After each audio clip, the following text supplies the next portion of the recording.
Hello and welcome back to God's Diamond Network. I am your host, Catherine. We are in a series called Grief, God, Justice. If you're familiar with me at all, you'll know that I truly love God and I'm just ready to do what He's called me to do. The series came about with the passing of my son. At 25 years old, he was found with a gunshot to his chest in his backyard for I believe, more than 24 hours. And so I'm grieving. This happened October 28th, 2024. His body was not found until October 29th of 2024, excuse me. A lot of unanswered questions, as far as I know, because I haven't talked to anybody lately since February. The investigation is still going on, but um, outside of that, the purpose and reasoning for me being here is to um, help somebody out there who is they're broken to the place where they can't go. You know what I mean? I always um, hear my son's voice in that about the third day in spirit saying to me, "Mama, just live. I want you to live. I'm okay." And that's one of the things that you know when things and people, especially people, when they leave our lives, we get permission to grieve, but we still have to go on. And we don't ever want to get so settled, or I wouldn't say settled, I would say so comfortable with people and things to think that, they will never leave us. Yeah. A lot of people are upset and angry with God, angry with this person and that person for that loved one, that thing that no longer they have. But as I said in the last video, God has given us memories and we need to cherish everyone. And while we still have the opportunity to make memories, we ought to do that. Absolutely. So before I go any further with the topic of the day, I want to ask you to like and subscribe to my channel. I want to ask you to share my channel, share this episode. If you're on Facebook, if you would like and follow on Hold On Paintings Foundation, or my page, or both. My page is Catherine Brown, just simply that. And just so you know, I'm wearing a red top and black pants in my profile picture, so you'll know that is me. And Hold On Paintings Foundation came about because to Mel, when he was 18 years old, we were trying to figure out what exactly our mission statement and like a simple mission statement for our ministry, which is Exposed Life Change Ministries. And we have a community center, and we was coming up with an anonym, and he just simply said, "Hold on, paint ends."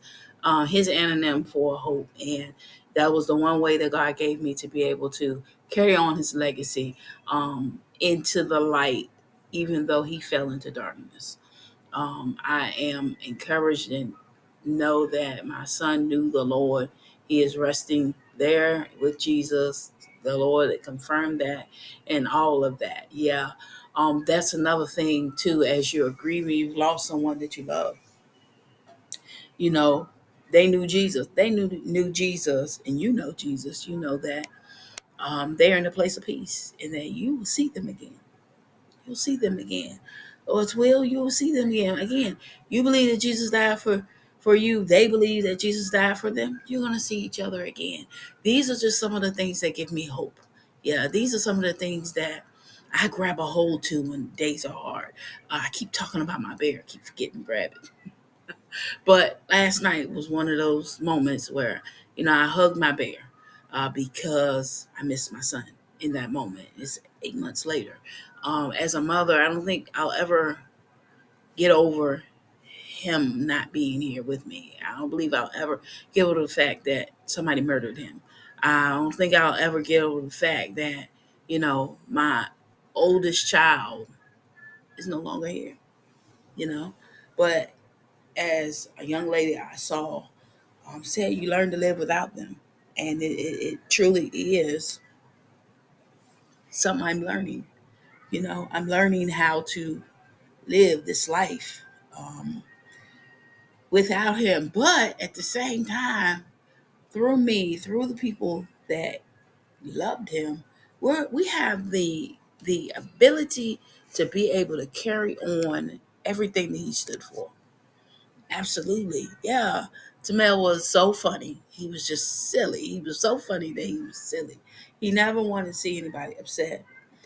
He never wanted anybody to feel alone. He never wanted anybody to feel like they weren't a part, even though he masked Masked. He masked that himself. He had moments, and I know that he had moments where he felt alone, where he felt like his life didn't matter, and all of these different emotions. And every now and then he would express it in a way that was kind of just like brushed off via through social media. When we got together, you could always tell something was ever so slightly off, but he was not completely out of the light.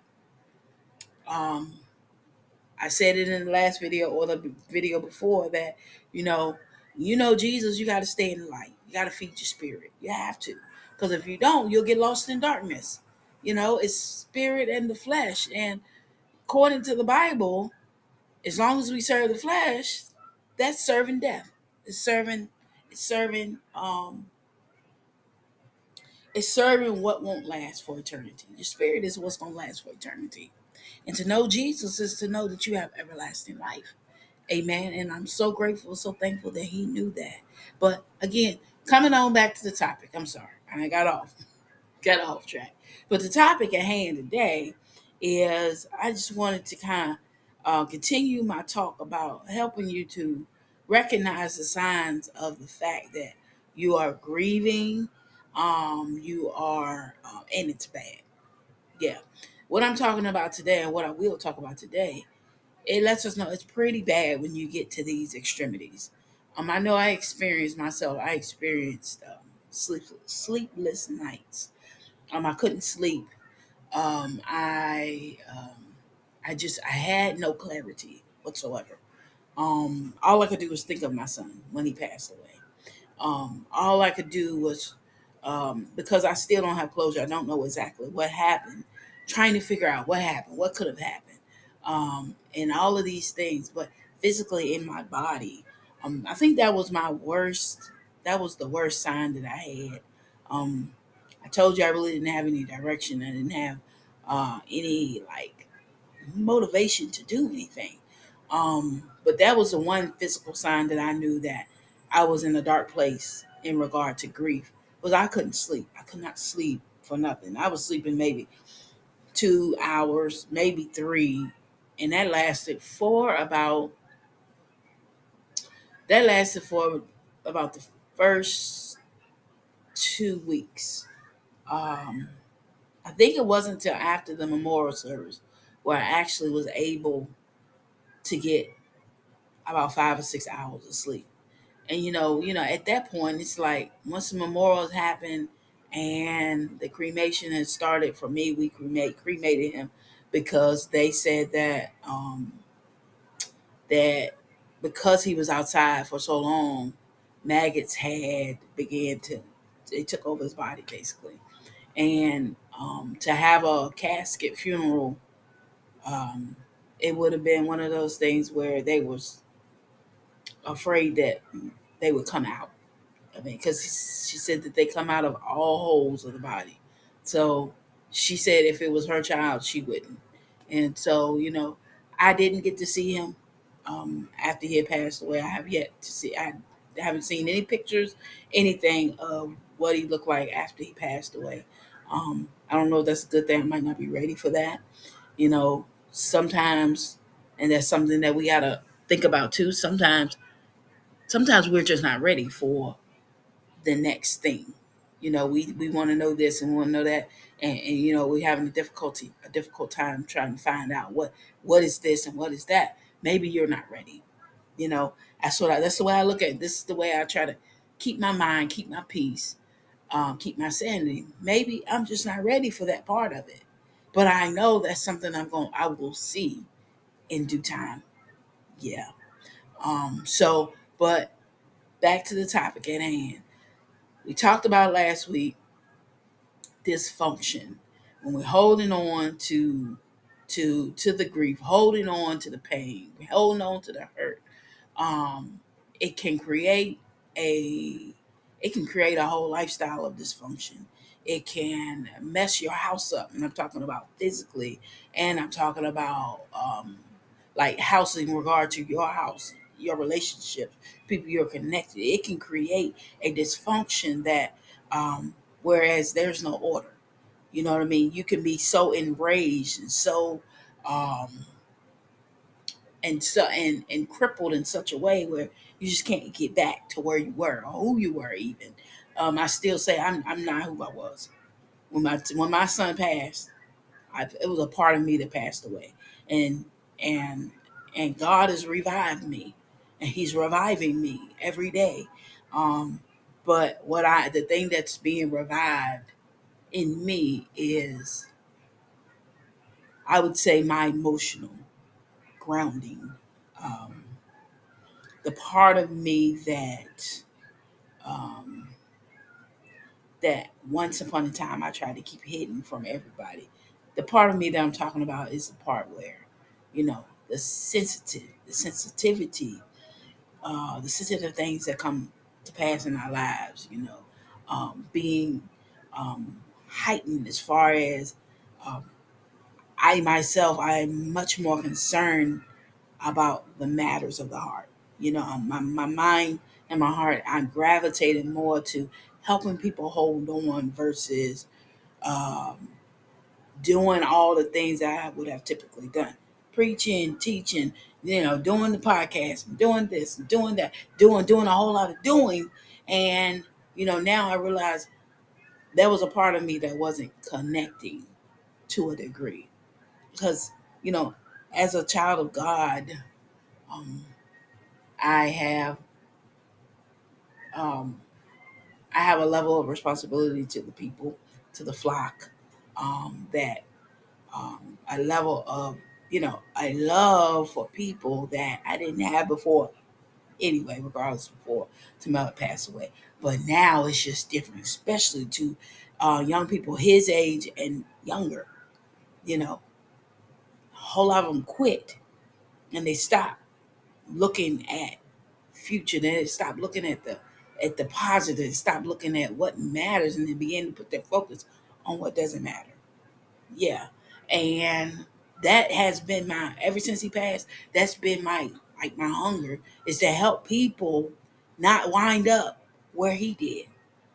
Tamel had so much potential. I said this before, but he had so much potential, and just a brilliant mind, smart as a tack.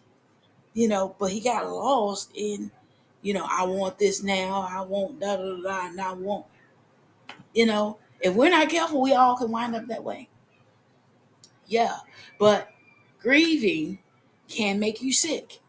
You can go from being dysfunctional to literally making you sick in your physical body. And not only does it affect you, but it can affect those that are around you as well. So some of the with sicknesses, I actually did a little bit of research. I didn't have the time to really write down anything, but I'm going to, because I want to use this later to help somebody. But some of the common symptoms, and this is how you know that you're grieving. And again, you can grieve a person, you can grieve a thing, you can grieve anything that has been attached to you for a long period of time. That can be your job, that can be your vehicle, that can be, and this is outside of a person. This can be um, a business, a ministry, grieving, because we know that it's an overwhelming feeling of loss and heaviness. That's my definition of it. An overwhelming feeling of loss and heaviness, because that's what I felt. So that's how I define it. Webster's dictionary probably would put it a different way. Um, and so, if you can relate, just make sure you comment. I relate. Yeah, I relate. I know what you mean. Absolutely, grieving is real. So, some of the common symptoms is fatigue and exhaustion. Fatigue and exhaustion.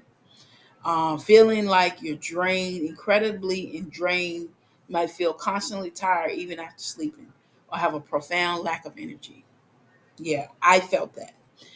Sleep disturbances. I felt this as well. Insomnia, difficulty falling or staying asleep, restless sleep, frequent waking and nightmares, digestive issues. This is the gut brain connection. Is strong and stress from grief can lead to a loss of appetite or increased appetite, meaning either you eating less or you eating more. Nausea, stomach pain, or butterflies. IBS, which is irritable bowel syndrome symptoms. Let's see, unintentional weight changes, whether than loss or gain. Aches and pains, uh, a weakened immune system. That going a little deeper is chronic stress like that experienced during heavy grief can elevate cortisol levels. This can suppress your immune system, making you more susceptible to colds, flu, or infections. So you might feel like it's always constantly something wrong. This is wrong. Ever since that loved one passed, or you lost their job or whatever have you. You have all of these things that seems to just coming back and back to back, back to back, back to back. You're still grieving. You're still grieving.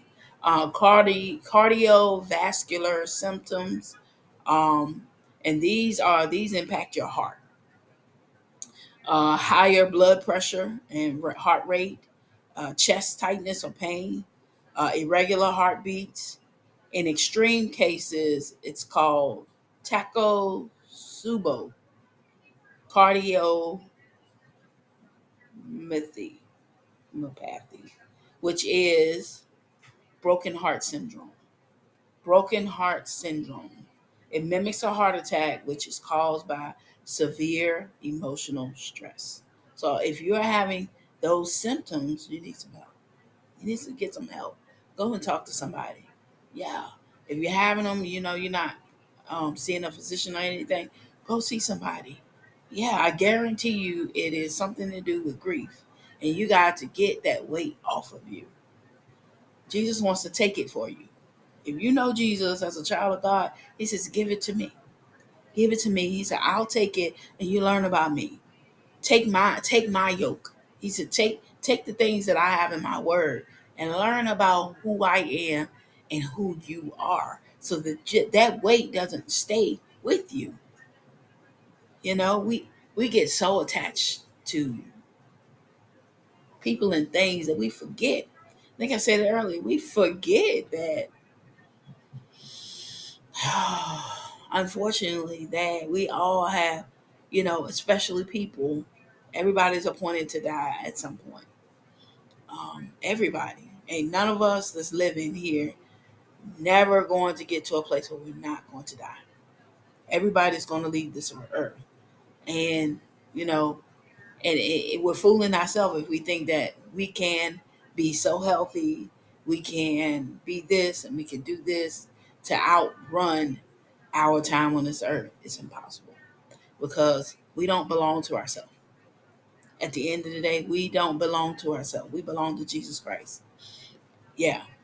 And God has the final say when we leave because we don't belong to ourselves. We belong to Him.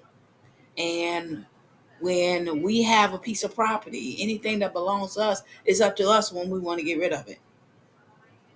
Like a broken chair, if the legs is broke on it, one leg, two legs broke on it, and there's no way that you can fix it with glue or whatever have you, what do you have to do? You don't have no choice but to throw it away.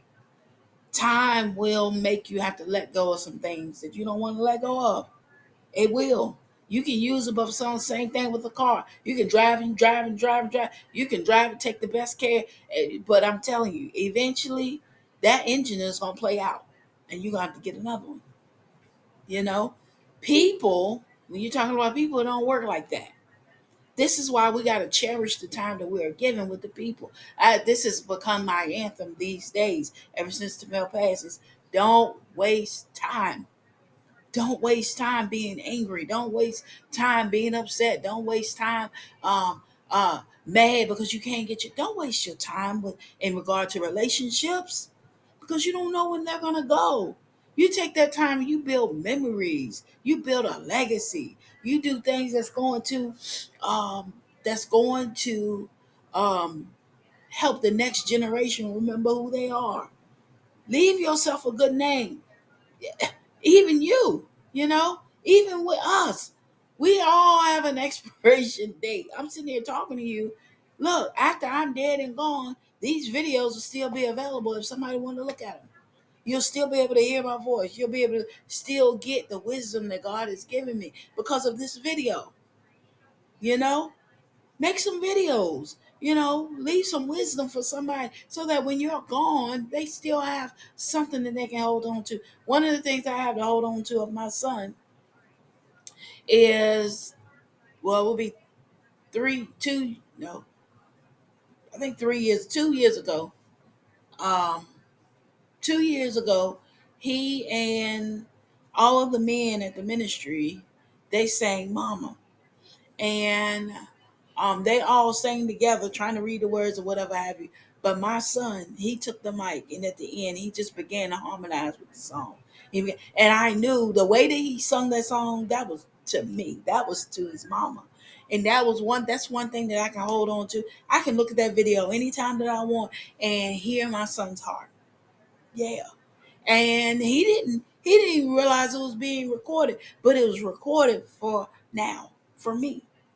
Yeah, every time I watch it, I break down in tears. Every time I hear that song, I break down in tears. But that is a song, that is a moment that I can, as long as I'm in this earth, on this earth, I can remember for forever. So, I just encourage you. I want to encourage you to, why, even, yes, you're grieving, but don't look at what you don't have, but look at what you still have uh, in regard to them. I still have pictures. I still have the memories. I still have videos when we was on vacation, laughing and carrying on. I got videos of him singing. I got memories of him singing. I got video. I got his social media page channels where he's actually on there dancing and doing all this kind of stuff to remember him by. It don't have to be. It doesn't. I know it hurts. It hurts like hell. Oh my gosh, it hurts. It does. I have my moments. Today is a good moment. Yeah. But it does hurt. I would not sit here and tell you, you need to get it together, wipe your face, wipe some tears, and go on. No, I'm not. I am not doing that at all. But what I'm saying is get up and go. You take that grief and you allow God to turn all of those ashes into beauty. You know, the joy for mourning. Let it happen. Don't stay stuck. You don't have to stay there. Yeah, it. I don't.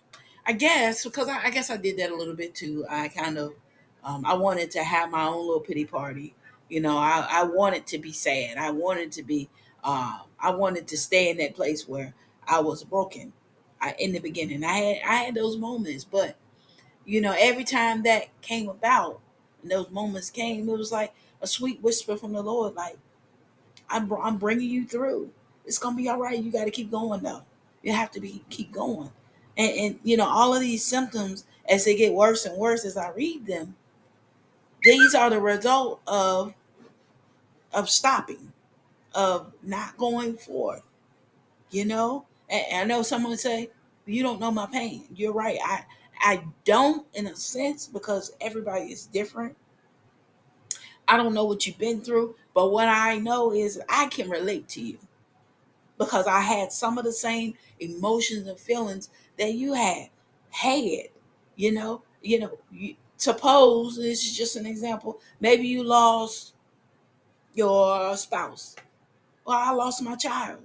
You know, um, I lost somebody who spent 9 months inside of me, almost 10 months inside of me before anybody had was able to see him or anything. I could feel him move. I was feeding him. I was taking care of him while I was taking myself. You understand what I'm saying? So that pain, it's different, but they run right alongside each other.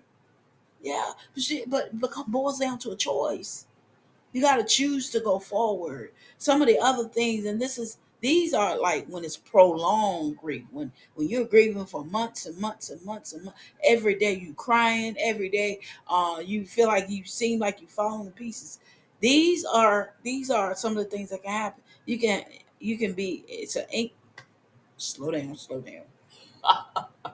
Sorry, y'all. My mind going faster than my voice.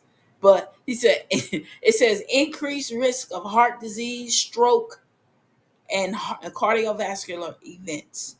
You are at a higher chance of those things happening because your heart is unable to heal. Cancer. Um, it says some studies suggest a link between prolonged grief and elevated risk of tumor development due to chronic inflammation and immune dysregulation, depression and anxiety disorders, post-traumatic stress disorder (PTSD), malnutrition or dehydration, so I don't even know how to say it, exacerbation of existing health conditions. If you already have conditions like high blood pressure, diabetes, or autoimmune disease, the stress of grief can worsen them. Prolonged grief disorder. This is a distinct mental health condition where grief symptoms are persistent, debilitating, and interfere with daily functioning for an extended period, typically at least a year for adults. PGD is associated with a higher risk of physical and mental health complications mentioned above. So, at the end of the day, you choose. You choose. If you choose to walk this walk with Jesus, in season, out season, when those people are with you and those people are going on to be with them, you know, he will take that burden and he will take the weight of the grief away from you. Yeah, again, I say, I still grieve to this day. In 2 days, it'll be 8 months he's been gone. In 2 days, it'll be 8 months to the date. And I am still grieving, but I'm still moving. You hear me? I'm still moving. I have moments where I still get upset, moments where I'm like literally angry at the situation, and all these different emotions kind of show up like waves. But it's just that it's a wave and it goes on. It comes and it goes. But for the most part, 75% of my ocean stays calm. But again, I have those days where the sea is just all tore up, as the seas are a little bit heavier than a little bit heavier than calm. I have those moments, and those moments are normal. They are normal. But I hope that this helps. I pray that it helps you to be able to see the signs and understand where you are in this grief journey. I don't want to say your grief, but because grief. mm, Depending on your perspective, it can be from the enemy, but it also can be from God allowing it. I think that when we go past the expiration date on grief, I'm talking about the heaviness of it. The enemy comes in and he comes in like a rushing wind and takes it and attacks you with it. So don't get caught up. My time is getting ready to run out. Let me pray. Father, we thank you so much for your grace and your mercy. Thank you, God, for allowing us to come together one more time and be able to talk about grief, you, and justice. Father, continue to have your way in their life. Pray that they will continue to trust you in all things. We love you and we thank you. In Jesus Christ's name, we do pray. Amen. Make sure that you like and subscribe. I hope you'll come back next week. I love you. Praying for you. Please continue to pray for me, and we'll see you later.